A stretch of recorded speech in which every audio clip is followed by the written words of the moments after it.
Estou chamando o doutor Lenilma para a gente iniciar a nossa fala, e aí eu na sequência, mas ela se arrumou toda, tá uma... Na sequência, a gente chama a professora Ariana. A professora Ariana vai tentar me seguir de volta para ver se eu consigo habilitar aqui no aplicativo a possibilidade de chamar. Doutora Lenilma, muito boa noite. Boa noite. Boa noite. Doutora Lenilma, professora doutora Lenilma Bento, coordenadora de estudos em saúde coletiva da Universidade Federal da Paraíba. Para nós é uma imensa satisfação tê-la aqui conosco, fazendo aqui a nossa terceira noite da Semana Brasileira de Enfermagem da ABEM Paraíba.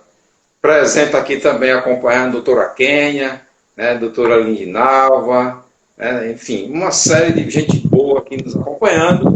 E a senhora hoje vai tratar do tema ações de educação em saúde para o enfrentamento ao controle da Covid-19, liderança da enfermagem.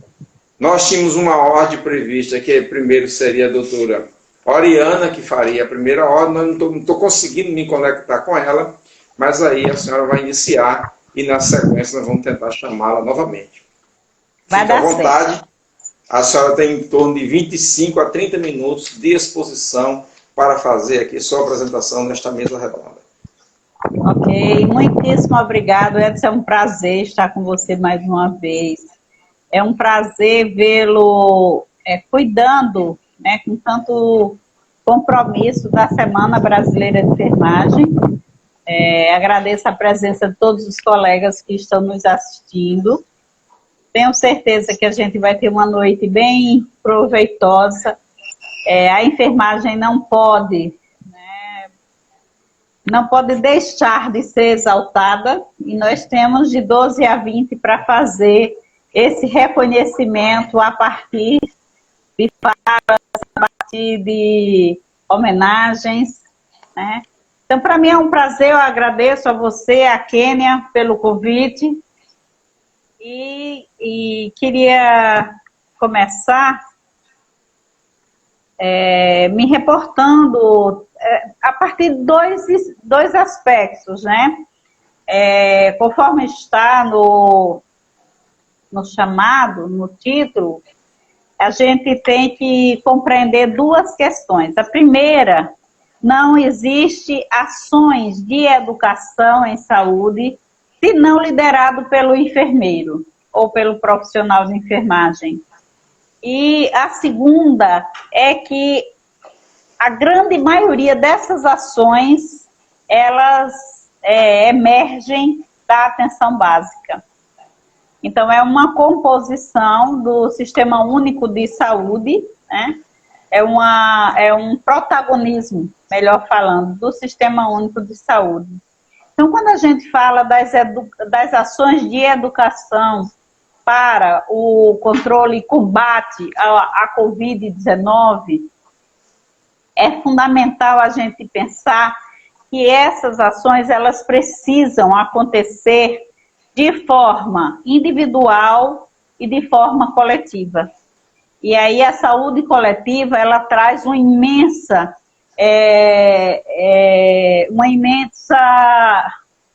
digamos, lista, né, de oportunidades e também de informações.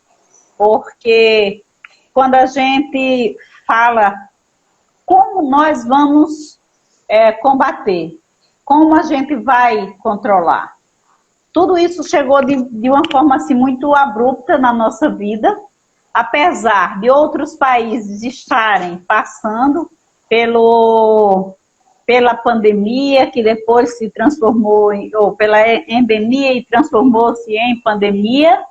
A gente sabe que podia ter aprendido com o exemplo, mas a gente, como um bom brasileiro, fica imaginando isso nunca vai acontecer com a gente. E de repente chega para nós.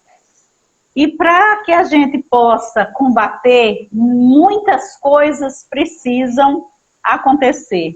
Por isso que as ações educativas são fundamentais. Quando a gente fala em distanciamento social, em isolamento social ou em quarentena, as pessoas precisam compreender que é necessário. É incômodo, é difícil, mas é fundamental. Não há uma outra forma da gente se precaver o familiar, precaver quem está próximo, precaver os outros, se a gente, que não está como grupo essencial, a gente não tiver essa consciência. É a primeira questão. A segunda questão é que todas as informações, elas são necessárias para fazer esse processo de conscientização. Todas são necessárias. Nós estamos vivendo em um processo muito tumultuado de informações falsas. Hoje, o nosso século é marcado pela tecnologia. Então, tudo aqui acontece numa rapidez estonteante. Só que tem as pessoas que usam desta ferramenta para o bem e os que usam para o mal. E nós estamos vivenciando um processo em que as pessoas mentem muito, divulgam muitas coisas, né, mentirosas, que atrapalha a compreensão da população. A gente está passando por um processo terrível de um governante que é um desgovernado, que não fala coisa por coisa, que age completamente avesso à ciência e às orientações da Organização Mundial de Saúde, da Organização Pan-Americana de Saúde, do seu próprio ministério. E querendo ou não, a gente sabe que este cidadão influenciam as pessoas. Então, a educação em saúde, tudo que a gente puder fazer para educar a população, educar o usuário, educar o colega, educar o nosso gestor também, a gente precisa fazer. Então, nós temos normas técnicas que estão sendo sempre atualizadas, são normas técnicas da Organização Mundial de Saúde, são normas técnicas da Anvisa, normas técnicas do Ministério, quando nós estávamos com o Luiz Henrique Mandetta lá. Nós temos normas técnicas do nosso município, nós temos normas técnicas do Estado. Isso é atualizado sempre, é fundamental que o profissional de enfermagem esteja atento a estas informações. A Anvisa, no último protocolo que divulgou, protocolo 8, ela faz todo um fluxograma orientador em relação à Covid-19. A atenção básica, eu falei no início, e por que a enfermagem, a enfermeira, o enfermeiro é responsável?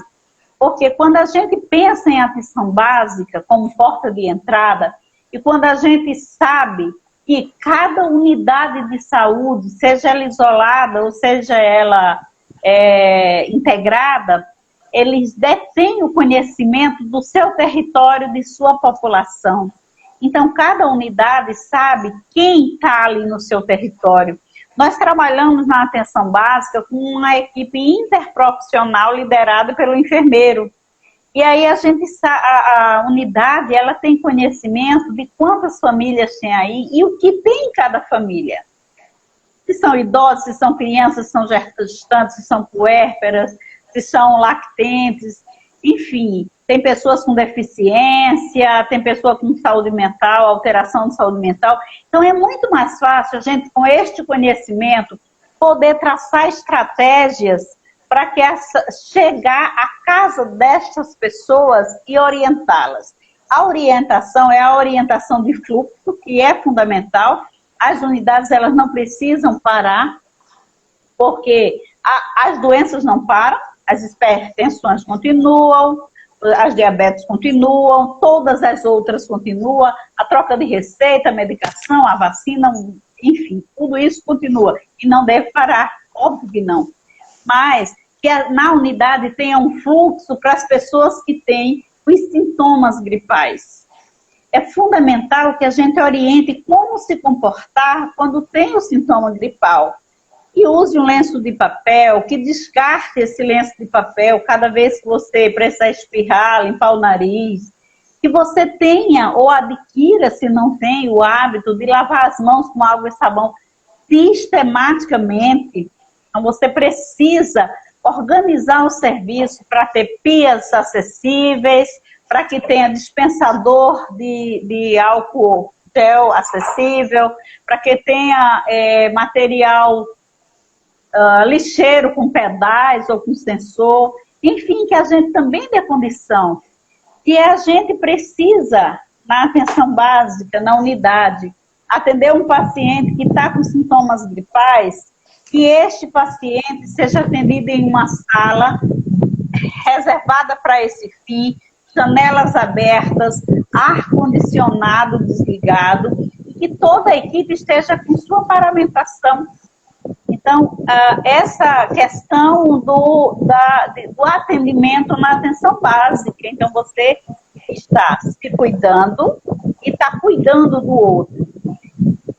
Sem esquecer que para as famílias e as pessoas que estão em casa, nós precisamos estar sempre preocupados em que as informações cheguem de formas corretas, que as pessoas tenham condições de compreender que precisam trocar de roupa sempre que for necessário sair, que precisam tomar banho, lavar as mãos em casa a cada 2 horas, lavar tudo que chega de supermercado, descartar as sacolas, que é preciso, se alguém de casa tem sintomas, os sintomas são leves, precisa consultar o médico, mas acima de tudo precisa ter acesso a estas informações. Se nós tivéssemos em um processo de escola, o trabalho deveria sim ser feito em escola, para os escolares, para os professores, até porque a orientação ao escolar chega, com certeza, à família dele. Então, explicar, né, o que está acontecendo. Por que é importante o isolamento? Por que o isolamento é importante? Porque a gente só vai parar de transmitir, ou pelo menos diminuir, se a gente tiver consciência de que não vai passar, a gente vai ficar em nossa casa.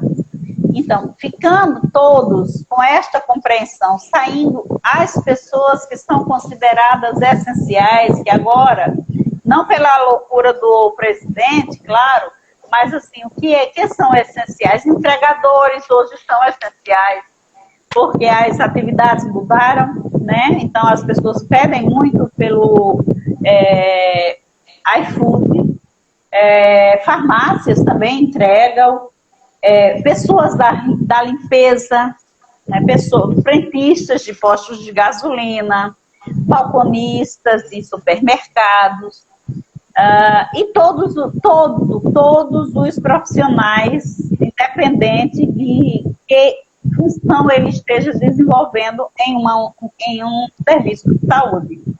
Do recepcionista a quem está no almoxarifado. Todas essas pessoas precisam ser orientadas de como se comportar. Qual é a máscara que eu devo utilizar para cada momento? Eu vou usar sempre a máscara cirúrgica, em muitos casos sim. Mas vai ter caso, quando envolver aerosol, quando envolver gotículas, você precisa utilizar a máscara correta, que é a N95, que tem filtro. Mas não é para dar essa máscara também para todas as pessoas que estão no hospital, até porque nem dá conta. Né? O que é que o gestor, e aí nas ações de educação entram, precisam saber? Nós não vivemos com rotina passando por isso, todo mundo usando máscara, todo mundo tendo que usar o capote, ou o avental, ou o jaleco. Então, é uma situação muito nova. A gente usava, mas a gente não usava com esse medo de se contaminar ou contaminar alguém. Então, a educação permanente, como uma política de gestão, ela precisa existir. Os gestores também precisam dessa consciência. Não é só o serviço fornecer os equipamentos e possibilitar que haja a precaução padrão para os seus funcionários. Eles também precisam fornecer capacitação, porque eu posso até encontrar um serviço que tenha tudo, que tenha acesso às luvas, às máscaras todas especificadas, tenha acesso ao protetor facial, a um calçado adequado que não respingue, que não caia na pele, a tudo isso. Mas se eu não for capacitada para remover e a sequência dessa remoção, né, então eu posso perder tudo. Eu posso perder tudo. E hoje a gente escuta muitos depoimentos de que a pessoa se contaminou quando retirou, exatamente porque ele não foi capacitado adequadamente para evitar isso, né? Uma outra questão que a gente sabe, que nós vivenciamos aqui, foi a questão eu até compreendo, tudo foi muito novo, muito abrupto, a gente não sabia direito como agir, mas o diferencial no combate, no controle da Covid é o serviço de atenção básica. E aqui a gente teve um processo um pouco invertido ou muito invertido. Então, a atenção básica, ela ficou com os casos os mínimos possíveis. O sindicato dos ACS tomaram uma posição de dispensar as pessoas, então ficaram só os jovens, e muita gente ficou em casa. E isso atrapalhou muito. Eu estive em várias unidades de saúde e conversei com as gerentes de enfermagem e falei, não pode. Vocês têm a relação de cada cidade, vocês têm um raio-x de como é a sua população. É muito mais fácil você evitar que ela se contamine com a educação em saúde, com os cartazes, com a orientação de manter o distanciamento, tá? Então, mantém o distanciamento, faz informação para essas pessoas. E se precisar ir à casa, vai paramentado. Vai paramentado, orienta as pessoas do que está falando, orienta que tem que se hidratar muito bem. E aí, quem mais sabe de qual a dificuldade de adquirir água, por exemplo, material de limpeza, do que uma unidade de saúde que conhece com profundidade a situação, né, de sua população, tá? Então, eu considero que a educação, as ações de educação em saúde, elas estão existindo, mas eu reforço a importância de ser bem mais aprofundada, de ser realmente levada a sério, das pessoas orientarem sempre, em todo lugar, sem medir esforços para essa orientação. Se for necessário que façam cartazes. As pessoas estão muito angustiadas, é normal. A gente nunca viveu uma situação como essa. Mesmo as pessoas que não tinham o hábito de ficar em casa, ou os que tinham, vamos para os que tinham. Tinha gente que já trabalhava em home office, mas não da forma que está. Eu trabalho porque eu sou proibida de ir para a rua. Não era dessa forma que existia, né? Não era assim que existia. Aí tem assim, não, mas eu só fui ali. Você só foi ali, mas quantas pessoas você passou? Você estava de máscara, a pessoa estava de máscara, né? Como você fez quando chegou em casa? Você lavou as mãos? Álcool em tudo que é lugar. Se você tem acesso a água e sabão, lava adequadamente as mãos. Não precisa também ficar usando álcool o tempo todo, só se você não tem acesso a lavar as mãos adequadamente. Então, a enfermagem, nós temos esse perfil, inclusive nós temos conteúdos na nossa formação que nos habilita a fazer esse trabalho de educação em saúde. Cada profissional de enfermagem educador, né? É um pouco educador, ou é muito educador. Então, a gente trabalha com os acompanhantes, a gente trabalha com estudantes, a gente trabalha com todas essas pessoas, e não vai ser neste momento de pandemia que a gente vai esquecer de reforçar todas as questões voltadas para a educação, desde ao cumprimento do distanciamento social para proteger a pessoa, o familiar e o outro, o cuidado com a higiene. Você me dá um toque quando tiver que parar. Já é hora de parar? Está na hora, né? Tá bom. Ok. Então, a questão da sua higiene, da higiene com o outro, e da higiene doméstica, e da higiene com os alimentos, e da higiene com a roupa, e da higiene com os calçados, né? A questão de não se automedicar, jamais. Qualquer sintoma, buscar orientação médica, em nenhum momento se automedicar, isso não pode. Se tiver sintomas e que seja, né,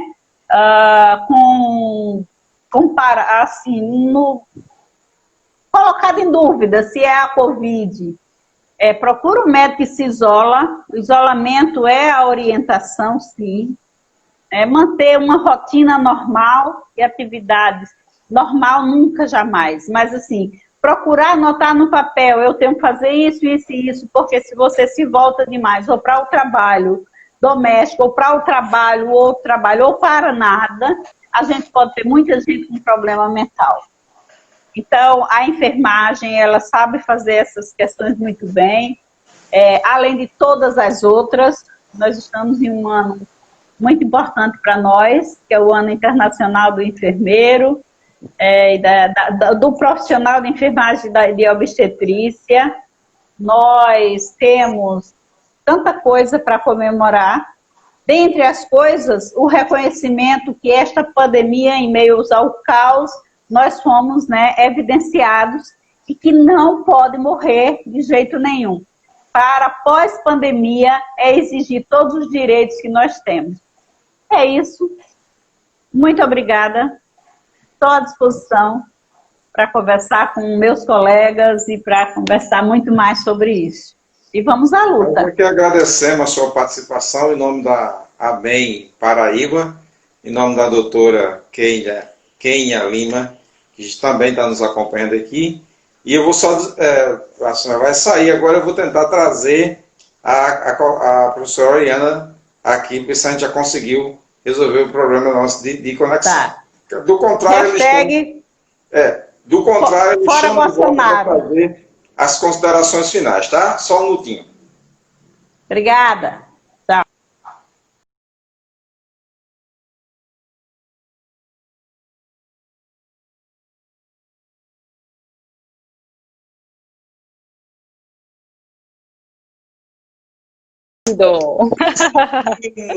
Até que fim. Seja muito bem-vinda. Eu peço desculpa pela falta de tecnologia mais adequada para lhe trazer a esse stand de debate. Né? Nós estamos debatendo aqui numa mesa redonda sobre educação e em nome da ABEM Paraíba, dentro da 81ª primeira Semana Brasileira de Enfermagem. Eu tenho aqui na minha tela a professora Oriana Deise, doutora professora Oriana Deise, coordenadora do curso de enfermagem da Universidade Federal da Paraíba, e vai nos trazer algumas palavras sobre os dilemas de planejamento das atividades remotas do ensino em tempo da Covid-19. Professora Deise, seja muito bem-vindo, boa noite e fique à vontade. Boa noite, professor Edson, boa noite a todos os colegas, aos estudantes que nos prestigiam nessa fala. Agradecer inicialmente o convite, dizer da minha satisfação de estar participando desse ciclo de debates por ocasião da 81ª Semana Brasileira de Enfermagem, promovida com todo o cuidado, com todo o carinho pela Associação Brasileira de Enfermagem, Seção Paraíba, guerreira de sempre, e que mesmo diante dessas dificuldades impostas por essa pandemia, não deixou de executar a Semana Brasileira de Enfermagem em novos moldes. E eu Então, diria, agradeço demais o um convite. debate de altíssima qualidade e com pessoas gabaritadíssimas. Obrigada. Quero também parabenizar a todos os colegas enfermeiros e já pela Semana Brasileira de Enfermagem, aos técnicos auxiliares de enfermagem também. Ontem, dia 12, aliás, né, antes de ontem, a coordenação do curso de enfermagem divulgou um vídeo muito simples, mas no qual nós já expressávamos, né, o nosso reconhecimento por todos os profissionais que estão nessa batalha, sejam nas salas de aula, sejam nas linhas de frente no combate desta pandemia, desenvolvendo atividades assistenciais. Mas hoje, o meu propósito aqui é fazer algumas reflexões sobre alguns dilemas de planejamento de atividades remotas, de ensino, né, neste tempo de pandemia do Covid-19. Como todos nós sabemos, o estado de emergência em saúde pública, decretado por ocasião do avanço da pandemia do Covid-19, levou as instituições de ensino, por recomendação das autoridades mundiais de saúde, à suspensão das aulas presenciais. É nessas circunstâncias que coube, sobretudo às instituições de ensino superior públicas, inicialmente, cumprir com sua responsabilidade social, respondendo com brevidade às demandas de produção de conhecimento, de produção de insumos, produção de equipamentos na área de diagnóstico, de tratamento, de prevenção da infecção. E aqui eu destaco a grande participação, a importante participação da Universidade Federal da Paraíba na produção de equipamentos de proteção individual, na produção de álcool A70, na produção de outras substâncias saneantes, na produção de respiradores eficientes e de baixo custo, na realização de exames para o diagnóstico laboratorial da infecção, dentre outras ações que são resultado do trabalho incansável de muitos professores, de muitos estudantes e servidores da graduação, dos cursos de graduação e de pós-graduação da Universidade Federal da Paraíba. Então, além de responder a estas demandas urgentes, coube ainda às instituições de ensino superior, de um modo geral, decidir sobre como prosseguir com o ano, sobre como prosseguir com o período letivo em cursos presenciais, ou seja, como continuar ensinando e, ao mesmo tempo, manter protegidos professores, estudantes e funcionários desta epidemia, desta infecção. Eis, portanto, alguns dilemas que me parecem ser os principais na realidade da qual faço parte. Ressaltando desde já que o meu ponto de vista é o da coordenação de um curso na área de saúde, a coordenação do curso de graduação em enfermagem, e um ponto de vista de uma professora de uma instituição de ensino pública, a Universidade Federal da Paraíba, sem a pretensão nenhuma de considerar que as minhas considerações elas também se estendam aos outros cursos da UFPB ou a outros cursos de outras instituições. É importante também esclarecer que estou considerando como ensino remoto emergencial todas as experiências do compartilhamento de conhecimento que são mediadas pela tecnologia e, neste momento, de suspensão de aulas presenciais especificamente, certo? O que é diferente de educação à distância, o que é diferente de ensino à distância, que resulta de um design, de um planejamento instrucionais cuidadosos, subsidiados por modelos educativos, sistemáticos, de implementação do processo de ensino-aprendizagem.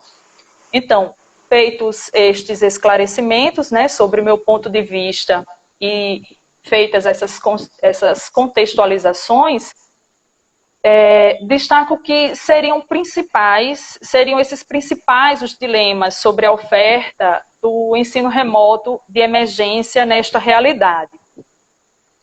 Para os professores, um importante questionamento é como adaptar os conteúdos, as dinâmicas de sala de aula, as aulas expositivas, as avaliações, sem prejudicar o processo de ensino-aprendizagem, que foram planejadas para o ensino presencial.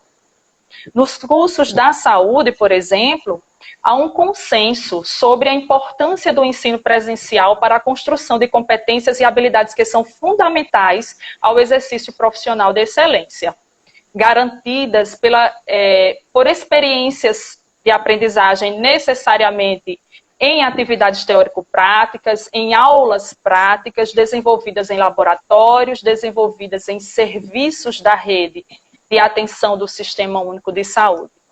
Como produzir, então, estes espaços, como produzir essas condições de aprendizagem em ambientes remotos, sem perder a qualidade do processo de ensino-aprendizagem? Eis um grande dilema. Estas reflexões têm nos levado a uma análise bem criteriosa sobre o ensino remoto de emergência.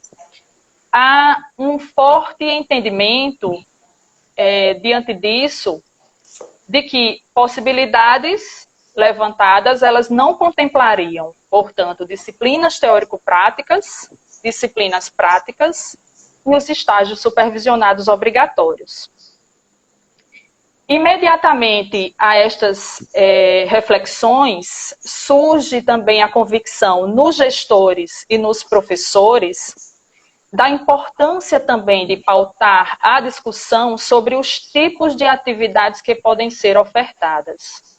Se disciplinas teóricas, mais disciplinas teóricas obrigatórias, disciplinas teóricas práticas, optativas, práticas, a gente já refletiu que não eram viáveis, né? Não era interessante oferecer disciplinas práticas com carga horária teórico-práticas. Mas disciplinas teóricas obrigatórias, optativas, componentes curriculares flexíveis, ou até outros tipos de atividades que poderiam ser consideradas extracurriculares.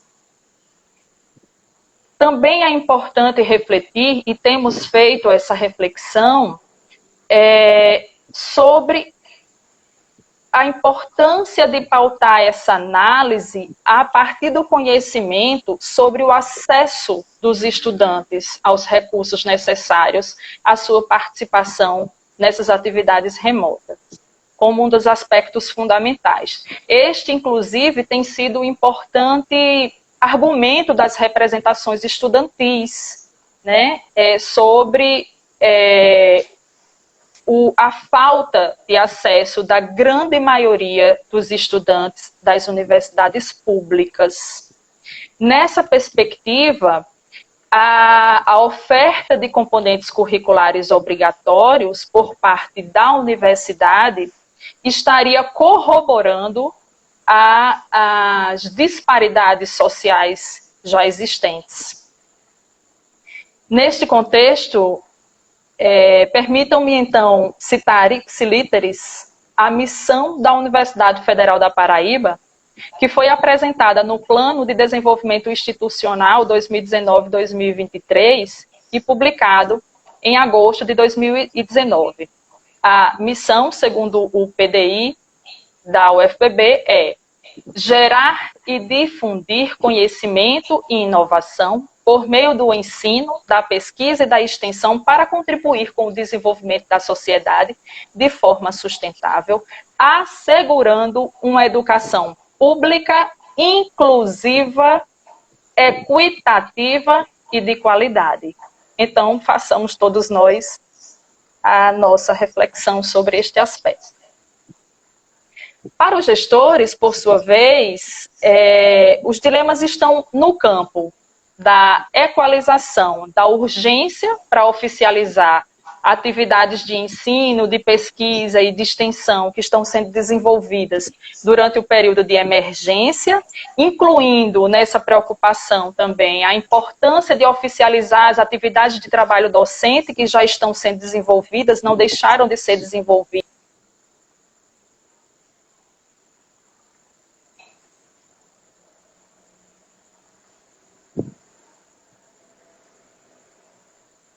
Essa urgência nesse planejamento com a garantia da estrutura para as atividades de ensino remoto, a provisão de capacitação docente, a ampliação do acesso às tecnologias educacionais a professores e estudantes, todas essas providências necessárias numa rapidez sem precedente. Os receios dos gestores, dos professores e também dos estudantes nessa ocasião é de que a velocidade com que as instituições estão sendo demandadas a se replanejar, sem que haja garantias iniciais de uma estrutura para o ensino remoto para todos, poderia fatalmente conduzir ao improviso, como experienciamos no final, na conclusão do semestre 2019.2. E, portanto, estaríamos levados a mais um semestre a circunstâncias de ensino de qualidade aquém das ideais e não condizentes com os cursos da Universidade Federal da Paraíba. Outro dilema refere-se ao fato dos professores e dos estudantes terem suas rotinas drasticamente afetadas pelo estado de emergência. Muitos professores ainda em processo de adaptação ao trabalho remoto, em fase de equalização das demandas de trabalho e das demandas domésticas e familiares, que bruscamente, de modo muito inesperado, se concentraram nos mesmos ambientes, de modo que os horários eles não comportariam, como antes, a participação em atividades de ensino, momentaneamente, né? Então, considero que sejam como gestores, sejam como professores, sejam como estudantes, todas essas pessoas que considero atores, protagonistas da Universidade Viva, e como tal, elas precisam nesse momento de união, precisam se unir para que os encaminhamentos futuros eles sejam prudentes, que os encaminhamentos futuros eles sejam pautados na responsabilidade social da universidade, no compromisso com a educação de qualidade, no senso de coletividade, mas também no respeito às diferentes formas com que as pessoas elas estão enfrentando esse momento difícil e com que muitas pessoas já foram afetadas pela infecção e pelo adoecimento, né? Que vai para além do adoecimento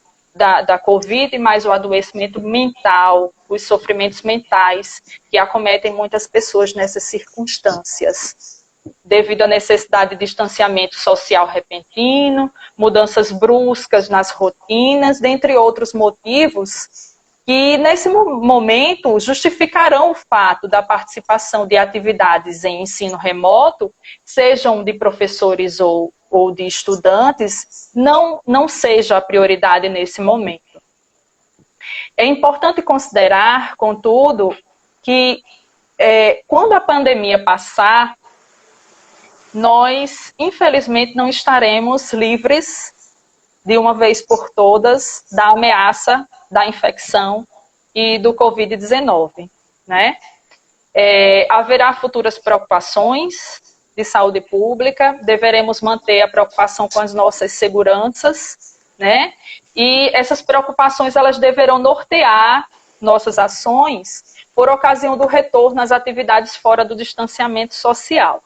Então, também é importante aproveitarmos esta perspectiva institucional de capacitação docente, aproveitarmos os investimentos em recursos para a oferta, né, de atividades de ensino remoto como possíveis contribuições futuras, né? É preciso que a gente também aproveite essa oportunidade e pense um pouco adiante.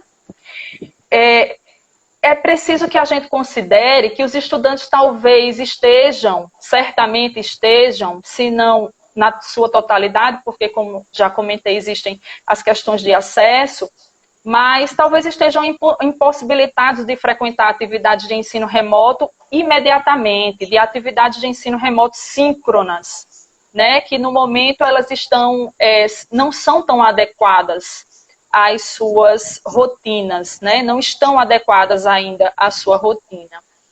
Talvez pensar em atividades com prazos de entrega de tarefas mais flexíveis, enfim. Aos poucos, pensando nessa possibilidade, possivelmente nós poderemos estar cumprindo também com a nossa responsabilidade enquanto instituição de ensino, de educação, de responder à demanda de muitos estudantes que precisam, nesse momento, estar envolvidos em atividades mais produtivas, né, que demandam, que têm disponibilidade para participar de atividades, né, de alguma atividade por parte da instituição de ensino, que poderão, inclusive, atividades estas que poderão auxiliá-los a reorganizar a vida diária, a se concentrar em atividades acadêmicas e produtivas, e assim estaremos contribuindo com a saúde mental dessas pessoas. Desde que gestores, professores e estudantes assumam suas respectivas responsabilidades para a garantia da ampliação do acesso à conectividade, estejam abertos para o aprendizado, quer sejam professores, quer sejam estudantes ou servidores, estejam abertos a se reinventar, né? Na superação das suas crises internas. Pode ser que esta seja, no meu ponto de vista, a hora de despertar o encantamento no processo de nos refazer e, assim, com certeza, pensando que a universidade é um organismo vivo e que nós fazemos parte de todos os movimentos desta universidade viva, que este possa ser também um movimento para refazermos uma nova universidade. Estas são as reflexões que eu tenho para fazer por hoje. Professora Oriana, não só a mim, mas eu acho que os nossos espectadores estão felicíssimos com a sua participação. A gente quer agradecer muito pela sua presença aqui conosco, né? Dizer que para nós é de uma felicidade grande tê-la aqui conosco fazendo essas reflexões. São reflexões muito lúcidas, que nos remetem ao nosso tempo atual. É o nosso tempo atual e, inclusive, nos remete a pensar a nossa posição político-social frente aos processos de educação. Eu já dizia no começo da outra live, que a gente interrompeu para iniciar essa, que a gente tem visto um forte debate por parte do governo de não cancelar o Enem, o Ensino Nacional do Exame Médio.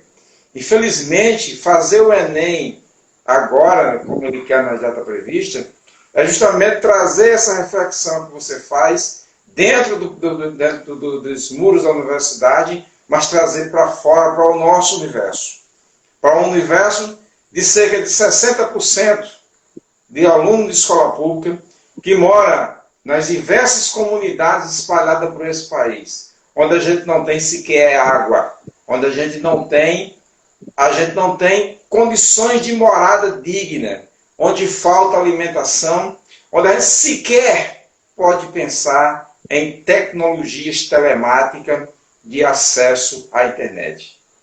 É a esse governo que nós tanto nos reportamos e que encarecidamente nós pedimos para que ele reavalie isso, para que coloque em pé de igualdade os filhos da classe trabalhadora, que não têm acesso aos meios de comunicação disponíveis para assistir a aula remota, para ter acesso ao ensino distante. Então, sua fala contribui imensamente, não só com o ensino da enfermagem, não só com o momento atual da enfermagem, mas no todo, com o ensino desse país, com o momento atual que o país vive e com a forma que nós devemos, a partir dessas reflexões, enfrentar esta crise educacional. Agradecemos imensamente, em nome da ABEM Paraíba, em nome da doutora Kênia Lima, a sua participação.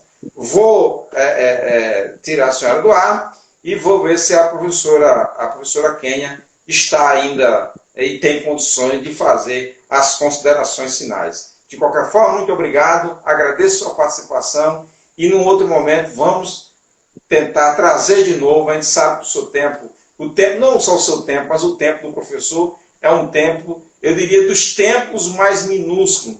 Eu tenho uma escala, o tempo do professor é muito pequeno, pequeno ainda é o tempo do profissional de enfermagem, né? Que corre de um trabalho para o outro para conseguir sobreviver. O tempo do professor é pequeno porque ele sempre está no seu professorado, seja na sala de aula, seja nas leituras, ou seja, produzindo artigos, fazendo a aula e etc. Então, muito obrigado pela sua participação, por ter estado aqui conosco, ok?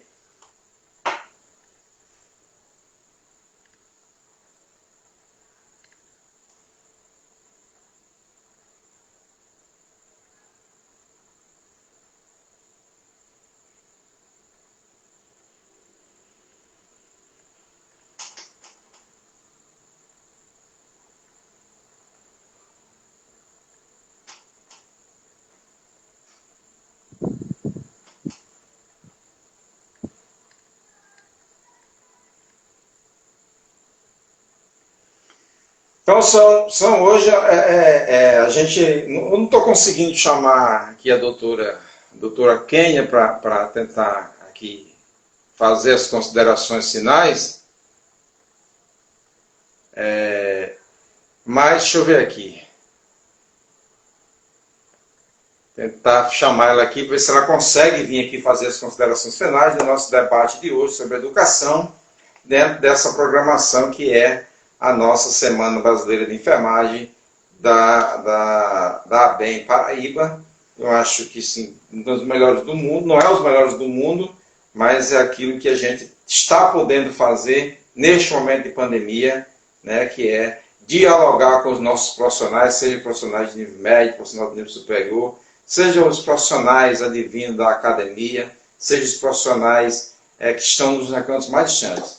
Eu diria que nós estamos sendo bem acompanhados, a receptividade tem sido muito boa, né?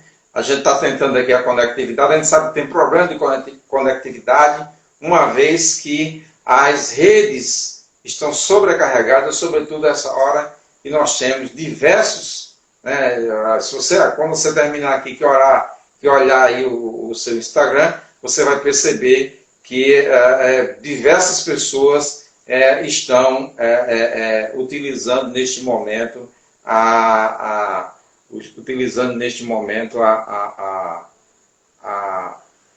rede para utilizar, para fazer transmissões de lives, né? E aí a gente também fazendo a mesma coisa, e às vezes a gente não consegue fazer da melhor qualidade possível as nossas lives, porque precisaria aí de uma...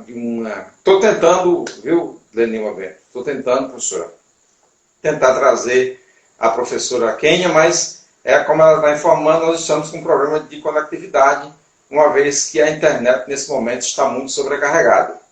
A gente está tentando para fazer aqui as considerações finais, mas eu não estou conseguindo, né? A gente está tentando fazer a nossa chamada aqui.